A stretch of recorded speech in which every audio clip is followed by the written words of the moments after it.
When that buying urge strikes, when you have someone who has made that decision that they're going to do something, you don't want a time gap. You don't want that ability for people to have second guessed themselves or to change their mind. And you're giving them the option or the ability to act on that urge when they have that urge. It's extraordinarily powerful and gets even more powerful in a market that tightens up. You're listening to Elevate, the official podcast of Elite Agent magazine for real estate industry sales professionals, property managers, and leaders. Each episode, we bring you behind the scenes coaching, news analysis, exclusive interviews, technology, and more to help you list more, sell more, and elevate your results. To subscribe to the magazine, visit eliteagent.com.au/subscribe.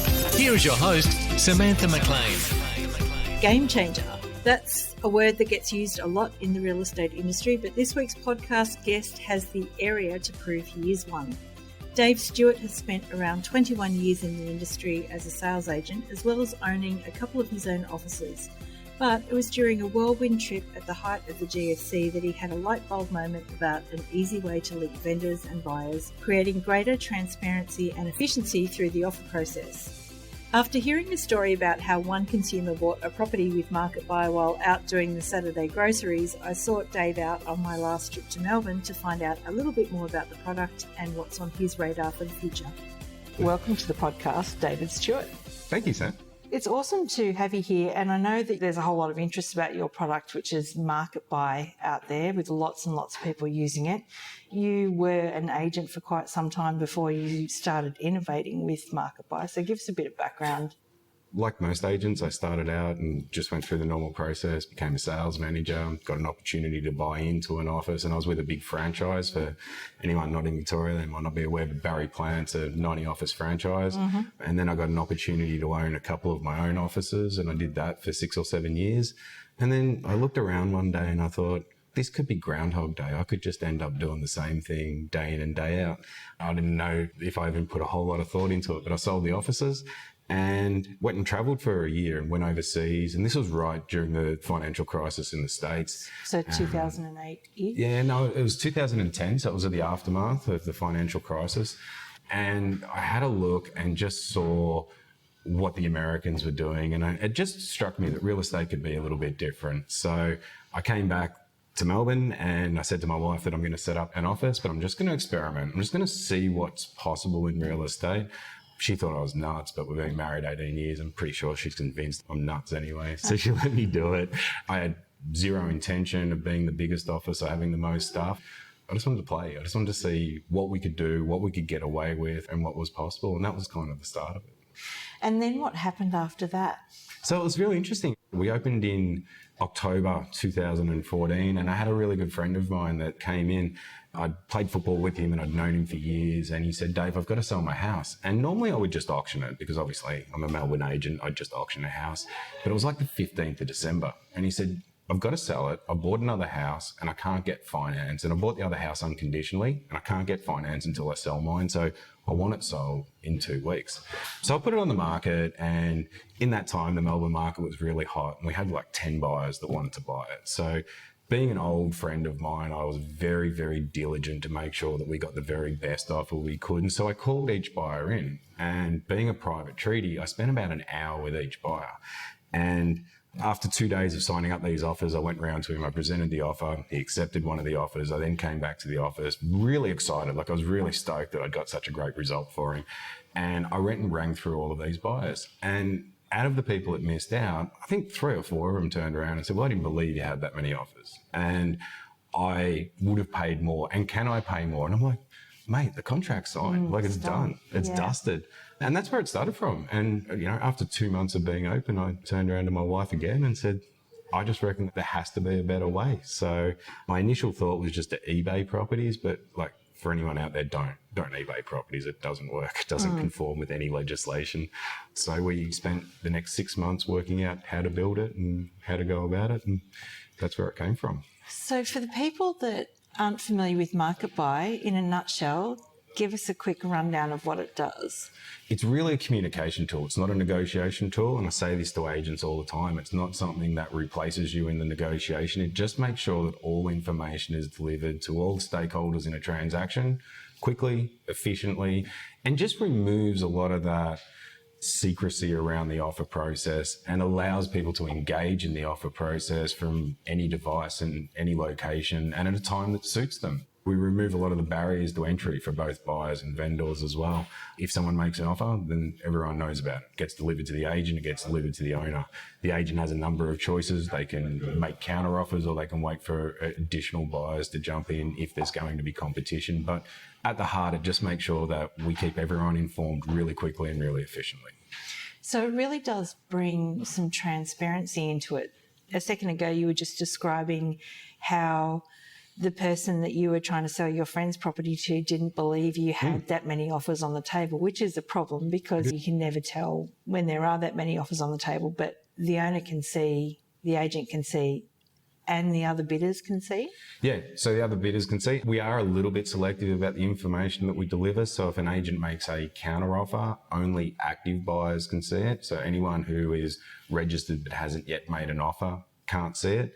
So we do restrict the information depending on where they are in the transaction. But in general terms, everyone can see the offers if they're registered. And the other thing is that we're not a public access site. The only people that can see the offers, the only people that can see what's going on in the sale process are people that the agent's approved. You do get a level of control over who can see what. And I guess from a security of the vendor's price points point of view, you can just make sure that only legitimate, qualified, good quality buyers are watching. And you can share it widely using viewer pages if you want. But, you know, at the end of the day, I think we've made sure that all of that control is retained by the agent. Does it work in every state? Yeah, it does. So we're not a legally binding process. All contracts and all sales documentation are completed at the conclusion of the sale, and all participants have to agree to our terms and conditions via just a terms and conditions checkbox when they register, so they agree to the sale being run under this format. So it is valid. In fact, we've got sales currently running in New Zealand, so we're able to work in any jurisdiction and we're not limited by legislation. We've done a lot of work with Consumer Affairs and Office of Fair Trading in Queensland and the other legislative bodies around the country, but yeah, it is available across all jurisdictions. You've had some great success with it. So even we've sort of heard anecdotally stories about people putting bids on properties while they're out doing the milk and groceries on a Saturday. So tell us a bit more about that one. One of our agents up in Ipswich had a buyer, they'd been through and open for inspection.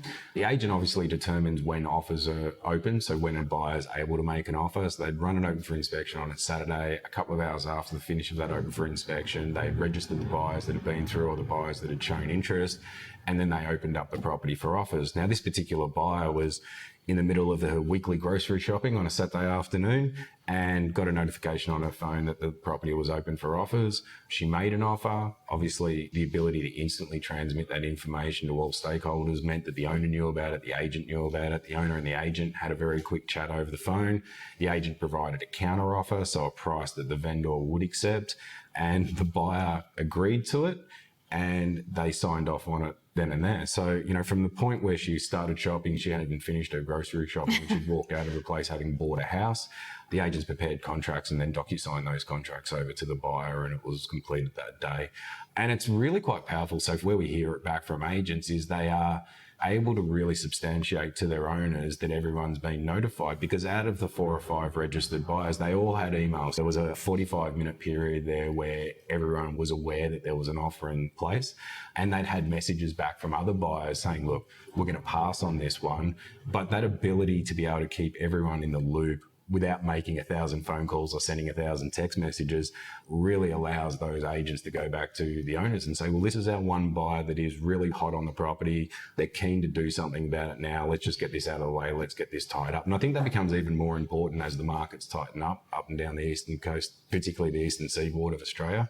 So the agents find that it allows them to have market generated information delivered directly to their client. That's a big plus. You know, we've had other instances. I heard an interesting story we had out of WA a couple of months back. So a couple had been through and open for inspection. One really liked it. The other one was kind of sitting on the fence, and they kind of argued about it on a Saturday night. And the male of the couple wasn't as interested in the property, and they both went to bed and she was niggling him and niggling him and niggling him, and then they couldn't go to sleep and they were kind of tossing and turning. So in a fit of frustration, in a fit of just, look, I just want to keep her happy, he got up, walked to the kitchen, picked up his phone off the kitchen bench and made an offer, and then went back to bed. And, the agent tells me they woke up in the morning and the owner was just over the moon that someone had made an offer on their property at like 2:30 in the morning. Now, clearly we don't expect agents to be up at 2:30 negotiating, but to wake up in the morning and have an offer sitting there, like, that's just really powerful. And it's really powerful from an agent's point of view to be able to say to their owners that their property is available for offers at any day, any time, day or night, at the time when the buyers are ready to make offers. So they don't have to jump through 1,000 hoops to make an offer. They can act when that buying urge strikes. It's like online shopping. That's right. I can't tell you how late at night when I sit there and watch those infomercials, and sometimes I've almost bought ridiculous stuff at 2 o'clock in the morning. But when that buying urge strikes, when you have someone who has made that decision that they're going to do something, you don't want a time gap. You don't want that ability for people to have second guessed themselves or to change their mind. And you're giving them the option or the ability to act on that urge when they have that urge. It's extraordinarily powerful and gets even more powerful in a market that tightens up. So how can a product like Market Buy actually help agents in a tightening market? So from an agent's point of view in a tightening market, it becomes ever more important because we can really start to set parameters around a sale. To give you a good example, if someone makes an offer on a property of, say, $600,000 and you go to the owner and the owner says, well, no, I want 620. You can go back to those buyers and make a counter offer of $620,000, but you can start to put timeframes on it. So you can say that that counter offer is only valid for 24 hours or 2 hours or 4 hours. Right. And a good dialogue that a lot of agents use is they will say to those buyers, look, today's Thursday, we're running open for inspections on it on Saturday. I'm going to give you to the end of the day to make a decision because we're either going to tie this property up or we're going to stop talking to you and we're going to run the open for inspection and see if we can get any other buyers. And it means that instead of a buyer who then says to you, thanks for that, I'm going to go and talk to my partner and I'll give you a call back tomorrow, and then they don't, and you've got to work out, do you SMS them? Do you call them? Are you being too pushy? Are they going to get back to you? And there's that whole decision making that agents have to go through. We can start to set really firm parameters around that sale, and we can give really good credible reasons why we're putting those timeframes in place, and we can keep the transaction moving along. So in a tightening market, it has a lot of applications and it's really quite effective.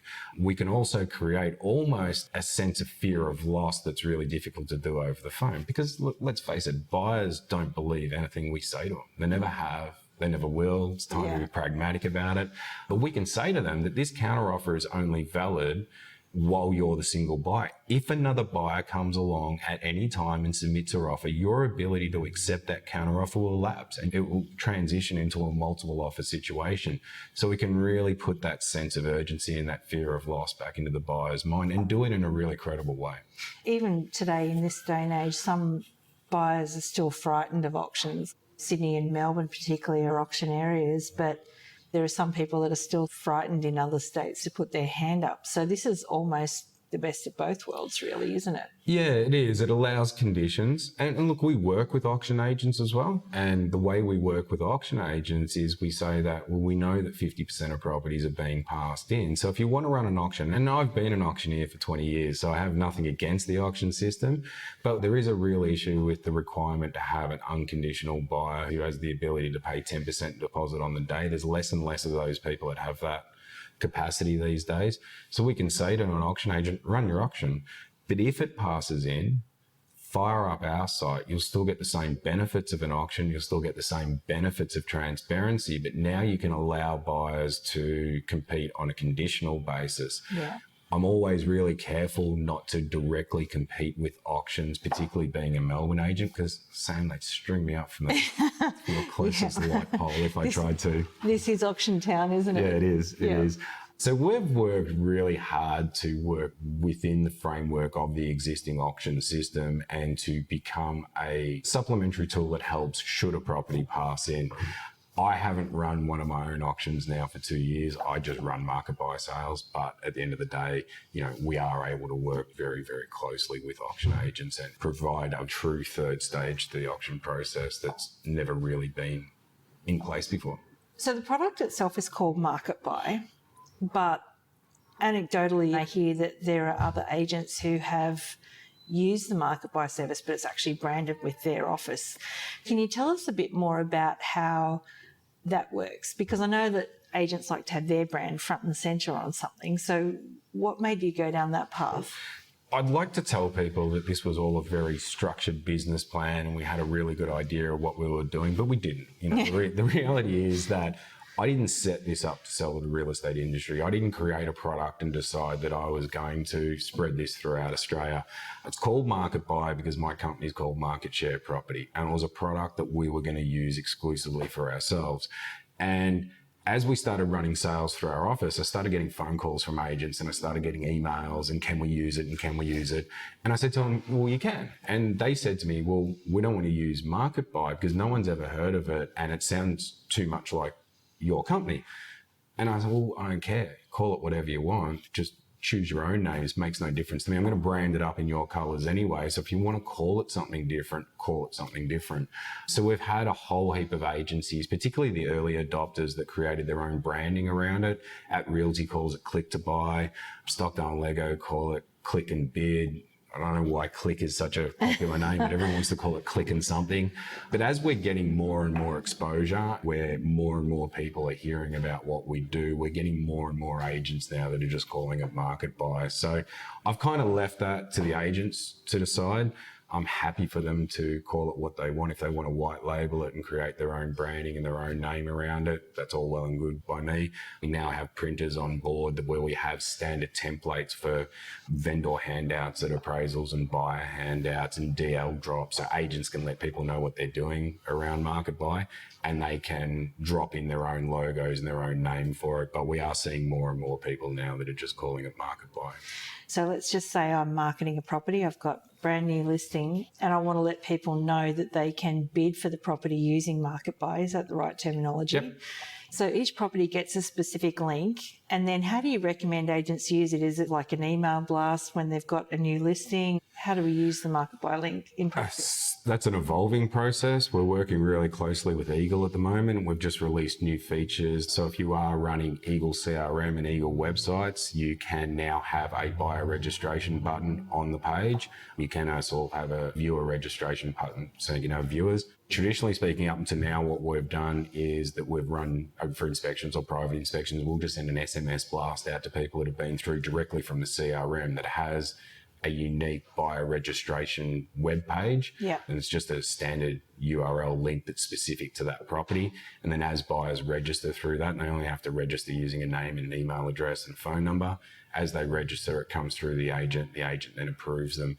Very recently, we've also released a new feature that allows agents to share a viewer page directly to their Facebook. So they can share it to a company page or a personal profile or wherever they want, and they can then obviously do whatever promotions they would normally do out of that. So there's a number of ways that agents can do it.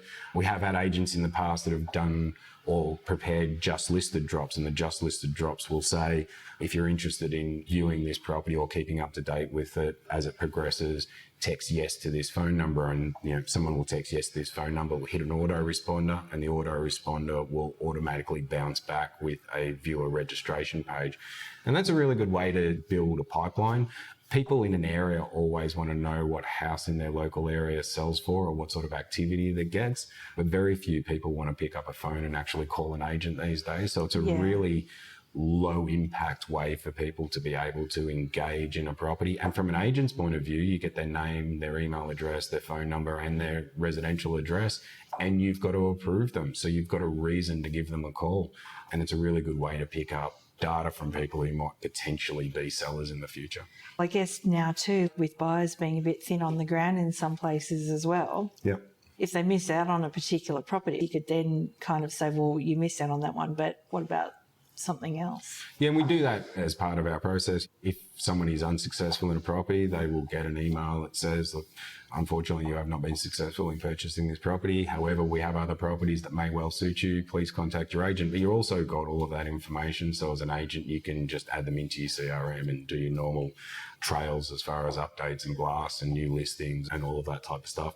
As we get bigger, as we get more well known, we're getting more and more approaches from different people. So as I say, we're now working with Eagle. We've had discussions with Rex. We've had meetings with realestate.com about greater integrations with realestate.com.au.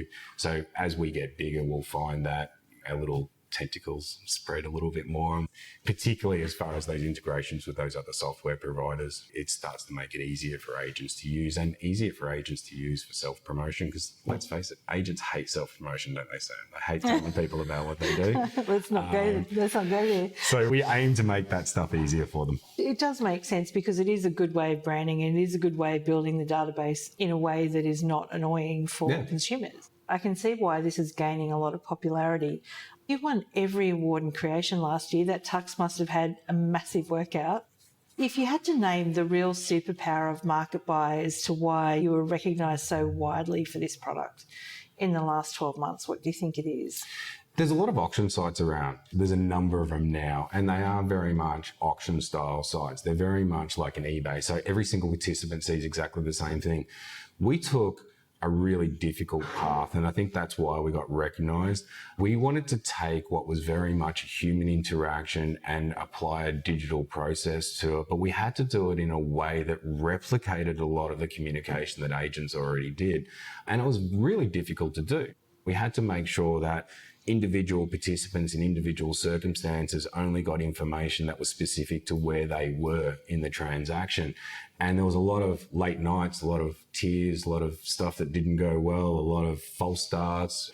But we worked really, really hard to put it together to the point where we now hold an innovation patent on our process. We are so much more than an auction site.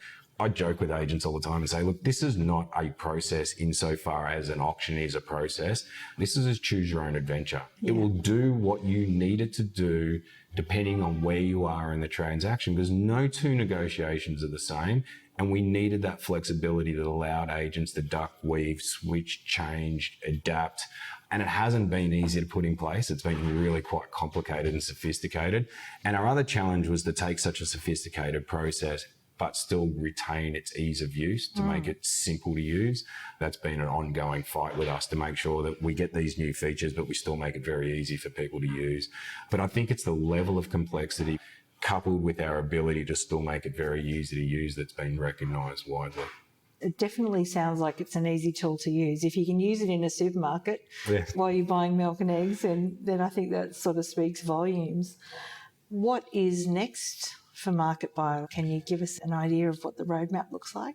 So our functionality is pretty much locked down now. There's not a lot of additional functions we need to make it work in the field for agents. We went through that process really aggressively evolving and updating it based on requests that we had. So from here, it's now just adding the shiny bits. The engine works really well, but we just need to make it look prettier and increase those integrations, increase our connections with other stakeholders in the industry, you know, whether it be portals like Domain and realestate.com.au, whether it be the CRMs, all of those type of things. It's now increasing our ability to interact with them in a meaningful way that provides some sort of value to an agent. Having been a principal for a lot of years in a lot of real estate offices, there's a lot of really cool stuff that gets pitched to principals, but a lot of it doesn't have any real practical applications for the agent out there in the field. So what we want to do now is we want to say, okay, so it now works as an offer management process really well. But what do agents want? We are unique in the sales industry as real estate agents because we have to go out and find our own stock. If you're selling cars and you run out of cars, well, you ring up the manufacturer and say, send me another truckload of cars, and 2 days later, a truckload of cars show up. We don't get that luxury. We have to go out and we have to fight for our stock. We have to fight for our clients. And then we have to then go and sell that stock in order to get paid. And there's not many industries where that's a reality. So we want to make that process of hunting down that stock and finding those new listings easier. I think we're all aware that the real estate industry is evolving quickly, and it's often evolving quicker than people can keep up with it. So we want to help agents jump into that space and be able to manage a 24-hour, 7-day-a-week world with a lot more ease and a lot more confidence. So that's our challenge for this year. We want to increase our ability to work seamlessly with agents and allow it to work seamlessly with the other applications they're already forced to use on a day-to-day basis. I think we'll try and win some more awards. Well, certainly, I hope that's in your future. If agents want to know more about Market Buy, we'll leave some links in the show notes. But what's the first step? Call me, email me, go to marketbuy.com, fill out the contact us page or the request a demo page, and we'll get back to people really, really quickly. As an agent, as still quasi-semi part-time agent, I'm relatively easy to track down, but marketbuy.com.au is the easiest way to catch us, I think. Awesome. Well, congratulations on all your success, and may it long continue. We hope so. And thanks again for joining us on the podcast. Thanks for having us, Sam. It's been great. To subscribe to the magazine, visit eliteagent.com.au/subscribe.